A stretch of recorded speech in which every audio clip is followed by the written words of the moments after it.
Hello, everyone. Thank you for joining us today. My name is Angelica Fonts, and I'm the Director of Organizing for the Massachusetts Coalition to Prevent Gun Violence. And I'm accompanied today by my lovely collaborator, Lavell Fulks, who's the Associate Director of the Violence Intervention and Prevention Initiative at the Boston Public Health Commission. Pleasure to be here with you, Angelica. Yeah, thank you for being here today, Lavell. I'd love to dive into the conversation, but also want to name that gun violence is a sensitive topic. And so feel free to share what you are comfortable with, and if you do need a moment at any time to do so. And so happy to jump in if you are. Thank you. I'm ready whenever you are. All right. So as a gun violence prevention advocate, you've likely witnessed the effects of gun violence firsthand. Would you mind providing, as much as you're comfortable with, how you may have personally been impacted through the work or how you have seen community be impacted by gun violence? Well, thank you for the question.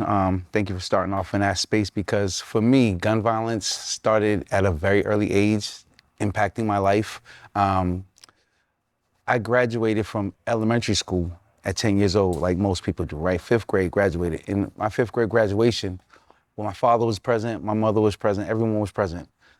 That was the last time my father was able to use his legs. This was in 1992.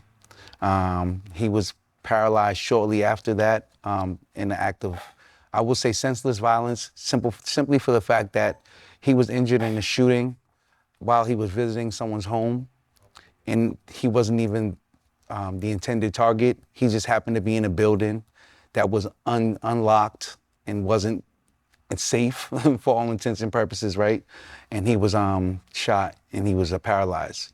And until my father passed away over 11 years ago, he was in a wheelchair. So I went from, as a kid, from whenever I could first remember till about 10, 11 years old, walking through the city of Boston with my father, knowing this city, learning this city from my father, because my father did not drive.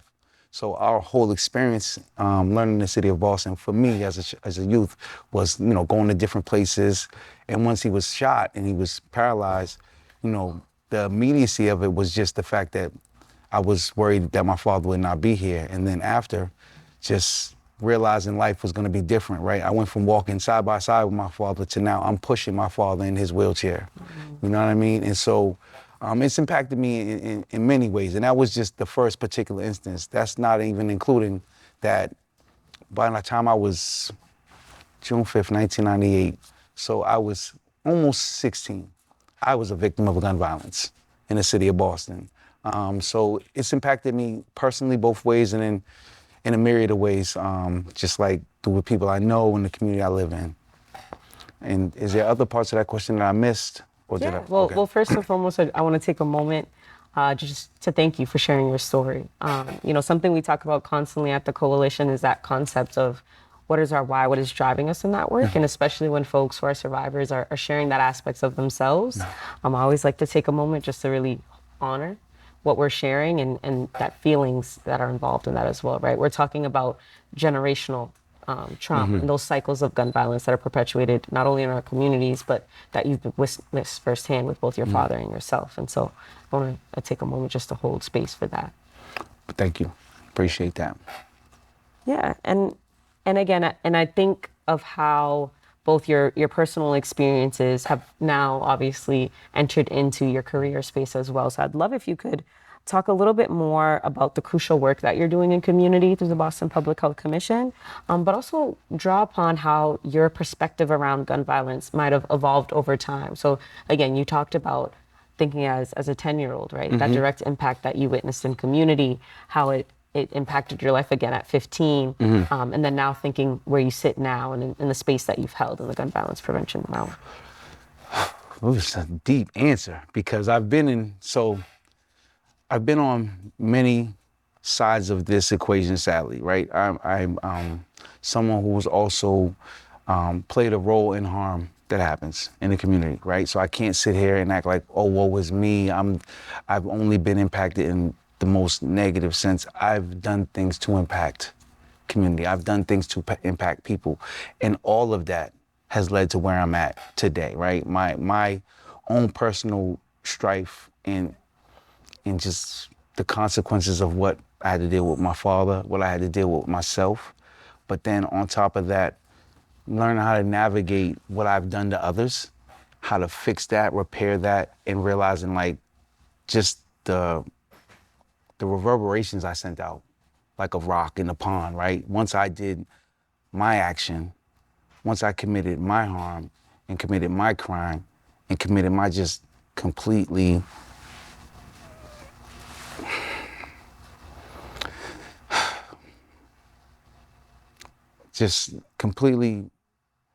life-altering behaviors myself. My life was altered, but I altered other lives. And now I want to alter as many lives as I can positively, right? And so that's what leads me to do this work. And I have to be honest like with that, because like if I sit here and I'm just talking about myself as a victim, it doesn't feel right. Thank you, Lavell. I appreciate that response. Yeah. I think what I picked up from what you were gathering is that not only are we looking at the ripple effects of trauma, right? So thinking about your own personal experience, but also how you had a play in the hand of the community-based violence that was happening, right? So thinking about being on both sides of the gun, having been there yourself, but also that ripple effect of change, and talking about what that healing has done for you over Yes. time and throughout your life experiences, and how you've been able to implement that ripple effect of change within community. And so I think, much like how you were highlighting, that there's immense hope that is coming from the story. Yes. And I hope that our audience is catching that as well too. The next question that I wanted to focus on is a bit more directed towards community engagement and the work of advocacy that you've partaken in. And so, as you know, community engagement is crucial to addressing gun violence, right? Community organizing is one of the main approaches of the coalition. And so thinking about how that is impacting the work of gun violence prevention. But the question that I have for you is, how do you envision communities coming together to address the issue effectively? When it comes to addressing the issue effectively and coming together, so I envision it as each of us standing in our own space, operating with what impacts us and how it impacts us the most, right? So I can't go to Chicago, Baltimore, Philly, and talk to them about like what's driving gun violence in their community directly, because I don't know what's driving gun violence in their community. There's some overarching themes, poverty, education, housing, that are reflective in every neighborhood. But how people are impacted by each of those things is different, right? So like in Boston, what drove violence in Boston in the early 90s, late 80s, early 90s was a different type of culture than what it is right now in Boston, right? And so even when you're trying to impact violence in the city of Boston right now, if you're coming with antiquated ways and theories and thoughts from even just 10, 15 years ago, I think you can be considered out of touch. I would consider you to be out of touch, because you're not taking into account like how the world has changed as a whole. And so I think when it comes to collaboration, it's understanding and being respectful of like the uniqueness of everybody's neighborhood, but understanding that the overarching thing is still the same. It's violence, it's pain, it's trauma, it's drama, you know what I mean? And like, how do we learn how to navigate that? How do we learn how to both heal and as much as we can prevent it from happening so we don't even have to heal from it? Like, but that takes communication, conversation, intentional collaboration, but not just with the intent of just saying we did something. So. Yeah, no, and I'm a total agreement with you there too, right? Something else that I think about as you spoke and when you mentioned how times are changing, right? We know that in 2020, it came out from the CDC that gun violence was the leading cause of death for American children and teens ages 1 to 19. So also thinking about that unique shift that we're seeing young people being directly impacted by gun violence, and what does that mean for us as a society? And I think you brought up so many different points, right? Thinking about how you're engaging in different spaces, different communities, really applying that, bottom down approach, right? Yes. You're not entering a space to say you have to do this. This is the only answer for all gun violence everywhere, but really allowing communities most impacted and those folks from those areas to push what the work needs to be. The other item that I wanted to just toss in there, but you've touched really well on the question at hand, is just also, much like you said there's room for collaboration. You talked about grassroots organizations. What role do you think they play in advocating for policy change and implementing gun violence prevention strategies? What role does grassroots organizations have? All of the above. So you Okay. talked about grassroots, Okay. Larger organizations. Just all of those things? Entities in Okay. general. No problem. So for me, there's a couple of things, right? Like when it comes to like some of the primary things that lead people to want to engage in violence, I feel like you have to get really low. And when I say really low, I mean you have to get with the people down in the trenches, in the bottoms, like the family members, the drivers of the violence themselves. If you are lucky enough to get someone who has once, been a cause of violence to be someone who's wanted to be a part of the transition, the change, and we see that in Chicago, we see that in LA, we see that in a bunch of other cities, Baltimore, we see that here in Boston, right? So it's not like I'm speaking to anything that doesn't already exist, but what I'm saying is it has to be with more respect. Because in the past, what has happened is we got these brothers and we got these sisters who have led those lives, and we bring them to the table, but they become similar to these things on this table right here, right? You see behind me. And so they're instruments and they're ornaments to be decorations. They're not meant to be used in a meaningful way. At the most, they're used maybe as a fork and people use them to eat. You know what I mean? And then like, yeah, we got the returning citizens, we got the young man, the young woman who led that. We have them here.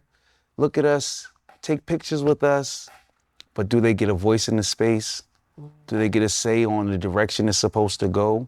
And so that's a really big thing to me, right? Like, what part do people get to play in this, this script that we're living, right? Or this movie that we're living, like what part do they have in the script, rather, for this movie of life? Yeah,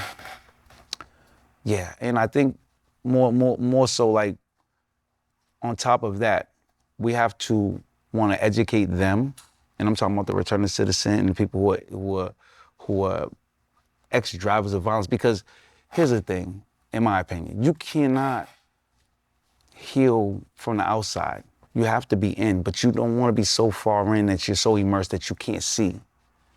You know what I mean? So it's like, I'm trying to think about this too deeply, but like. No, and I appreciate where you're coming from, and correct me if I'm wrong, but I feel like what I'm gathering from what you're saying is really that concept of meeting people where they're at. Yeah. Right? And you have to be able to have a both and, right? We want to ensure that people who are most directly impacted, right? So I think of Ayanna Presley, those closest to the pain should be closest to the power, but also making sure that we're equipping folks with the tools that they need to be successful, right? And so that public education and awareness and around all of these things, right? So we think of these subject words, right? So we can talk about addressing gun violence through a public health lens, but knowing what that really means, right? And being able to apply that in a way that's digestible for everyone and anyone, to be able to acknowledge and apply those practices into the work that they're doing. So I appreciate that. So the next question that we have is really centered around root causes of gun violence. So from your perspective, what do you believe the underlying root causes of gun violence are in general? It's really reflective of the American culture. The American culture and the American experience is extremely ridiculously hyper-focused on their ability to own guns in a way that no other place on earth is. And you see it all the time. And every time that you try to advocate to bring a reduction on that, it goes back to a God-given right, which makes no sense to me, right? It makes no sense at all. And so what I think has become an issue is that we as an individual, as a community, we are already impacted by so many things that make us feel unequal. Yeah. And if you don't mind if Yes. I jump in, when you Please. think about these inequities, right, Yes. that contribute to those root causes, what are the specific inequities that you would highlight that are those drivers that lead to the gun violence that we're seeing? Educational inequities, health disparities, occupational inequities and disparities, community, like just housing situations. So like there was a gentleman I worked with years ago named Dr. Reed, and he came up with this term called what was it called? Urban psychosis. I think that might have been, but I might not be 100%. But he talked about just the density of our communities, one on top of the other, right? And how close we are. And then like how if I'm in a household and I'm hearing pain and trauma coming out of another household, just how that close proximity, that inability to find space, to breathe, to find space to be at peace, to find space to feel like worth, causes immense pressures.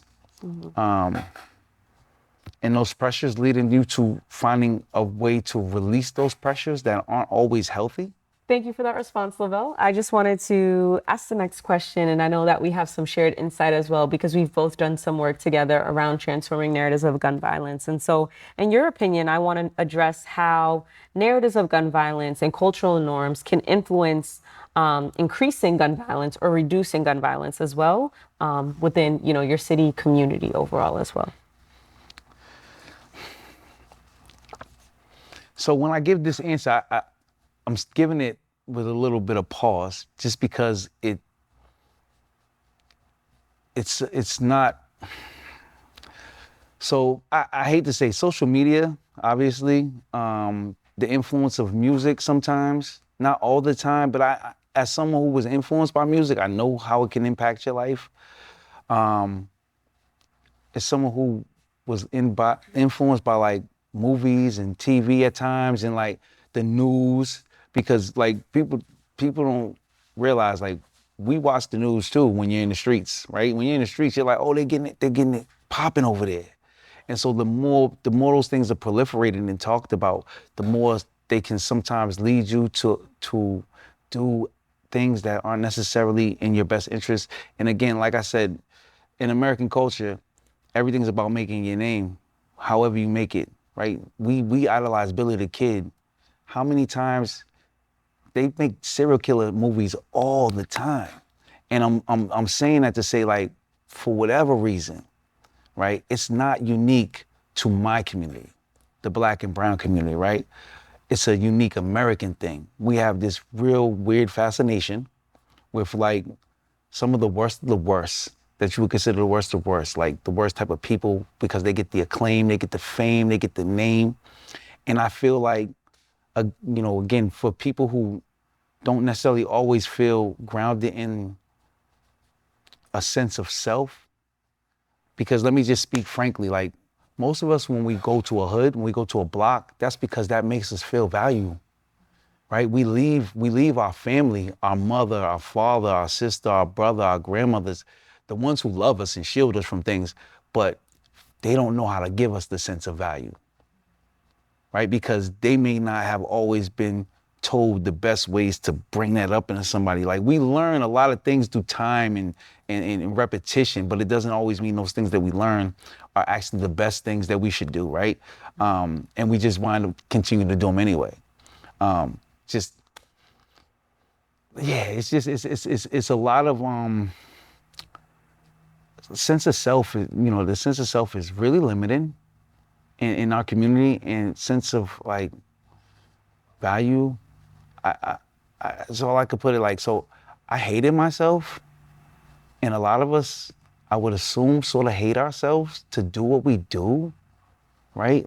But when you grow up, and it's always, what up, my nigga?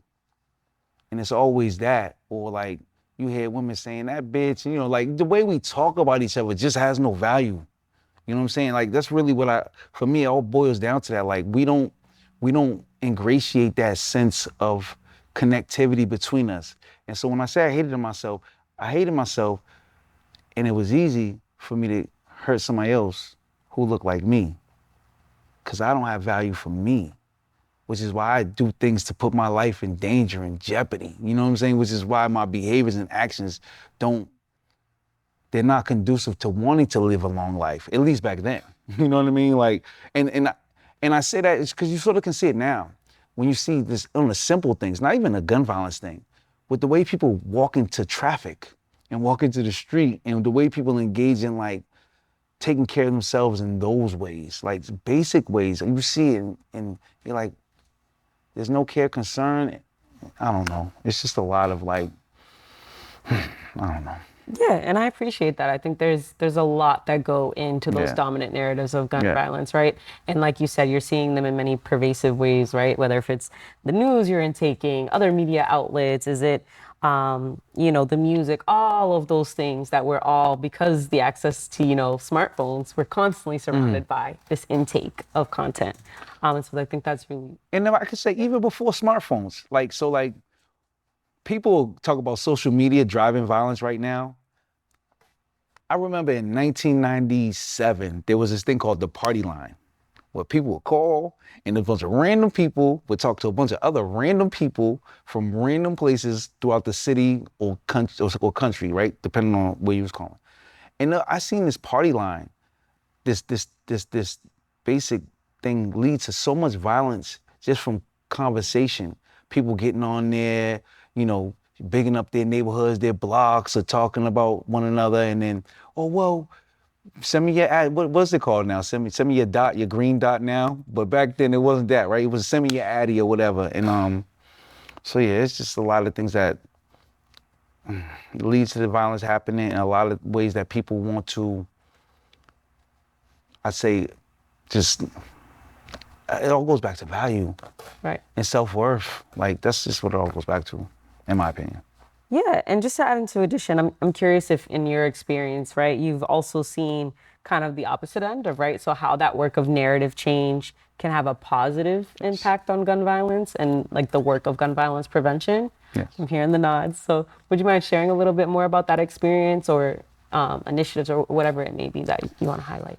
Well, initiatives wise, I can say like at this present time, I know that there is a lot of money being put behind supporting grassroots organizations, smaller mom and pop, organizations that aren't necessarily what you would call the legacy organizations that have been doing this work that just get money funneled to them consistently, because the trying to both build a capacity of those organizations to engage in the work, as well as like show that there's value in what they're trying to bring into the space, right? The way they're trying to view the work. As someone who was a person who might have been a participant in that, I'm watching what the Department of Justice has invested in, like a national agenda to reduce violence in communities. They put like $250 million behind it.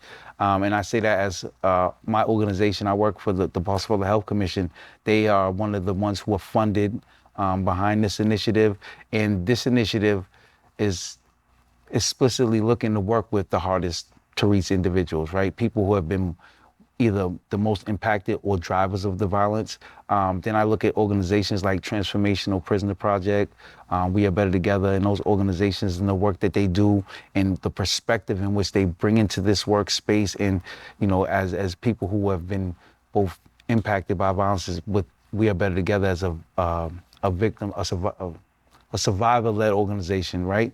And Transformational Prisoner Project as an organization of men and women who were once, part of the problem. Them in how they're trying to engage in both, healing the community behind the walls, as well as healing the community once they come home from incarceration. Because people don't really understand how much violence starts in the prison systems, starts in the Department of Youth Service systems, and how if it doesn't get talked about and addressed at that time, it's just going to springboard into the community and lead to actual violence that's going to have more ramifications, right? Because violence that happens in prisons, obviously, is close-knit, right? But violence that springs to the community has a lot of other people involved in the consequences of that violence that should not necessarily be a part of it. So I think I know that the work that we're putting in with those two organizations to address this, as well as the partners across the country, because it's in at least like 70 plus cities in different ways, right? So I think that's a small pebble in that pond I was talking about to try to address the violence. And then on a more like local community, not recognized from any systems, but just recognizing and doing the work themselves. You have people like Joseph Bennett out here, who's out here with Yard Time, doing his work, holding a mental health healing space every week with these men who are the brothers, the fathers, the sons, in the community who have been impacted by violence. And like that work doesn't get talked about. That type of just like relationship building, camaraderie building doesn't get talked about because, again, if you don't like yourself, if you don't like anyone else, you can talk about coming to put a whole bunch of programs into this neighborhood.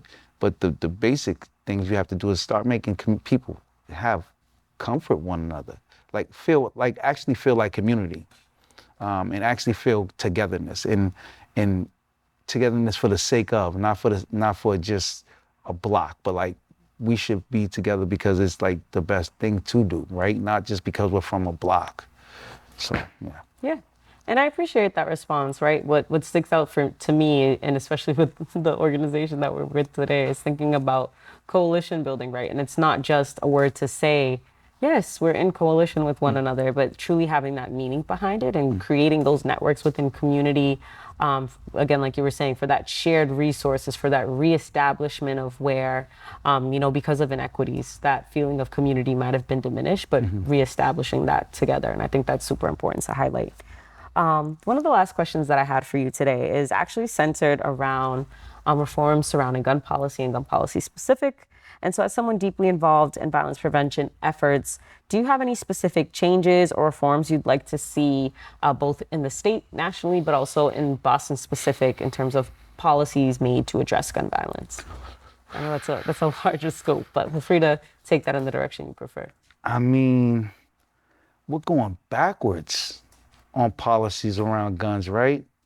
Because the Bruin decision made it that much easier for people to acquire firearms, and the decisions that are springboarding off of that decision in states now when people are appealing, certain things. So it's hard for me to talk about policies because here's the thing. Here's what I know. When policies are made, they're not distributed easy, right? So like they'll make a tough on gun crime bill, right? But then the people who get incarcerated behind it will look like me, like they did with the drugs, right? When they changed the drug bill over, that's why we had a bunch of men and women of color in the prison system. So like, it's hard for me to fully say what policies should be done because I get nervous. Because I get nervous about what that will look like in my community, right? Because as I've gone to these meeting spaces, I've heard how there's like a shadow tone of how things are talked about, and talked about when it comes to gun policy, right? And like, it's not us, it's them. And I don't know about any policies that I can fully like articulate right now that I feel like will be equally shared and balanced across the board. You know what I mean? So yeah, go ahead. Yeah, I think you raise a really good point, right? So thinking about the need for trauma-informed advocacy, right? So especially when we're thinking about in the policy space, but also who gets to help with the creation of that policy, right? So thinking about, is that something that is being done with the mindset of, I don't want to have adverse carceral effects for the communities that we're hoping to serve, that we're hoping to assist and uplift. And I think you raise a really great point there. And so with that, I want to follow up. And I know that you said you were struggling in terms of thinking about specific policies that you think might be beneficial, but what do you think, what changes that could potentially happen that could address those root causes to create safer communities? So again, just to kind of reiterate some of those root causes being things like poverty, systemic racism, lack of job opportunities, educational opportunities. So I'd love to hear your insight there. So what changes could be made in policy to address those? That could address those root causes to create safer communities. Changes could be made around gun policy or general policy? Well, they can address root causes as well. So Okay. we'll loop that in for the sake of the conversation today as gun violence prevention policy. Okay. So not solely looking at the guns themselves. So again, I'm kind of drawing from the coalition's policy model of that. Yes, we look at the guns, but that isn't the sole answer towards addressing gun violence, right? You need bills that look at other items. So for the coalition, for us, we took in the issues around system-involved young people. So thinking about like even criminal justice reform, juvenile justice, those types of items that can help assist. Okay, thank you for that. So yeah, I would say so for example, youth being incarcerated in, it's not called incarcerated, they're housed in DYS, they're detained by DYS, the Department of Youth Services. there needs to be more like intention towards like offering healing in those spaces. As someone who was in the Department of Youth Services, the therapy that's in there at that time, was not the most beneficial. It didn't necessarily take into account who the population was within the Department of Youth Services. They're getting much better with that now, right? So the organizations that I just mentioned, TPP and We Are Better Together, are in DYS. They are in there with the youth. They are in the boys unit, and I believe they're going to make a girls unit. And so the potential to have them on the girls unit.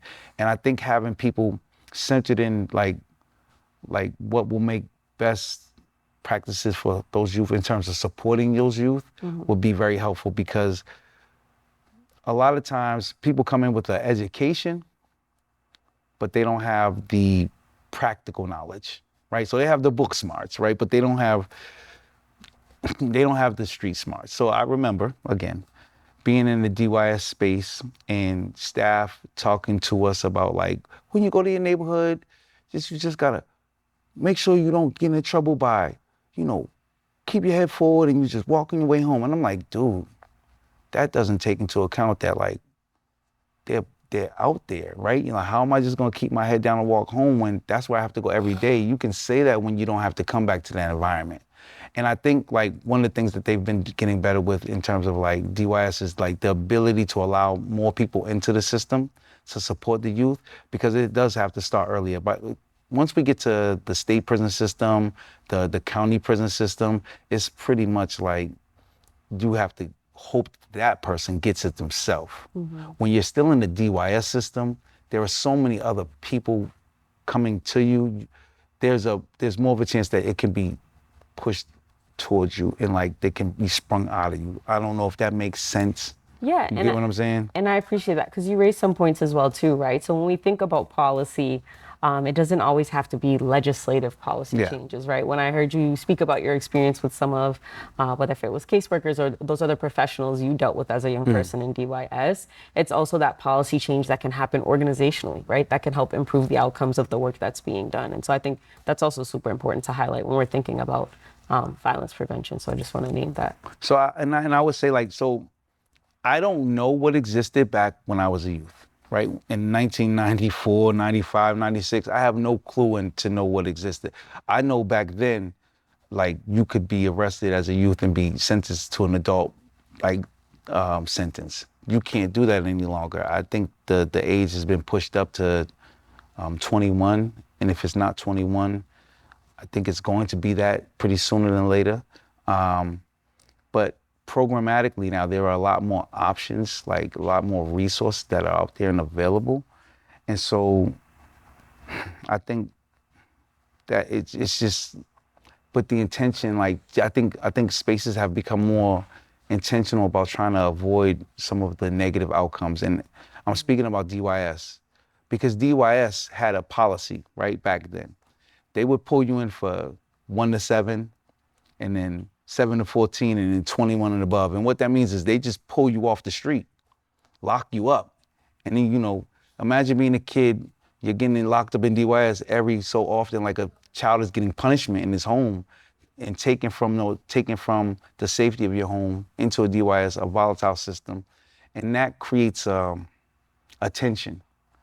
You know what I'm saying? A tension with the people who are supposed to be, now they're supposed to be helping you. You're in their custody. You're their child for all intents and purposes now. When you're a DYS, a Department of Youth Services youth, a Department of Children and Families youth, they're responsible for you. But in times past, their responsibility only laid with whether they were gonna lock you up or not. They really didn't have a lot of care or concern, in my opinion, for the outcomes of what your life looked like, just as long as you don't get arrested, reoffend, recidivate, and all those other terms like that. But I feel like now, because the people who are in leadership positions now have more of a grounded understanding from their own experiences supporting youth and community and family and seeing what didn't work in the past.